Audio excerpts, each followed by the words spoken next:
বাবার মৃত্যুর পরে আপনার উত্তরাধিকার সম্পত্তি 2 বোন 1 ভাই, নাকি এটা আপনারা সবাই জানেন? এটা তো কোরআন শরীফের আয়াত। তো ওরা বলতেছে না, এটা সমান করতে হবে।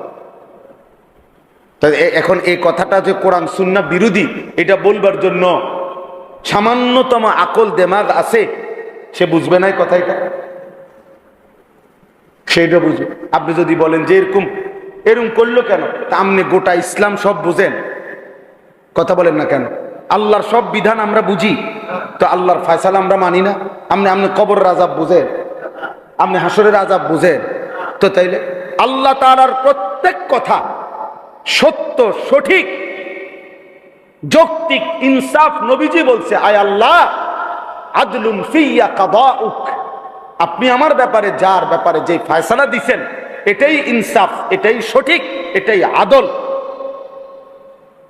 আল্লাহ তাআলা বান্দার উপরে জুলুম করবে, আল্লাহ বান্দার ভালোটা বুঝবে না, আর এই নাফরমান কয়েকজন মহিলা বুঝবে? এটা সম্ভব?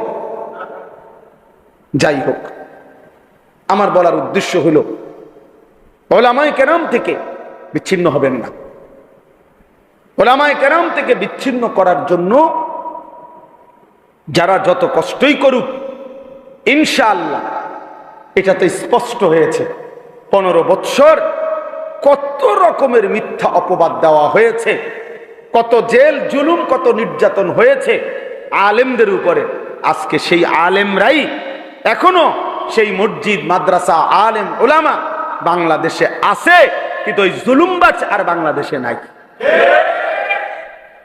অতএব এই নতুন করে এই জঘন্য বেয়াদব যে আলেমদেরকে উপেক্ষা করলো, তুচ্ছ-তাচ্ছিল্য করলো, কিশোরগঞ্জের এই বেয়াদব ইনশাআল্লাহ বাংলাদেশে থাকতে পারবে না।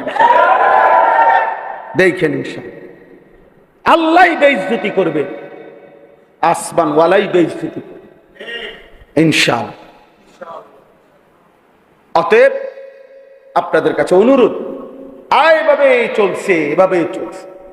উলামায়ে কেরামের বিরোধিতা, কোরআনের বিরুদ্ধা, দ্বীনের বিরোধিতা। উলামায়ে কেরাম বলছে কোরআন সুন্নাহ বিরোধী বক্তব্য। তুমি এটা না প্রমাণ করবা যে না, এই কথাটা কোরআন সুন্নাহ বিরোধী নয়। কথা বলেন না কেন? যে আমরা এটা লেখছি, এটা কোরআন সুন্নাহ বিরোধী নয়, এটা বুঝে দিলেই তো। এটা জনগণকে বললেই তো যে হুজুররা মিথ্যা বলতেছে, না এটা কোরআন সুন্নাহ বিরোধী না, এটা কইলেই তো হয়। অথবা এটা বলেন যে কোরআন সুন্নাহ বিরোধী কথা বাংলাদেশের 95% মুসলমান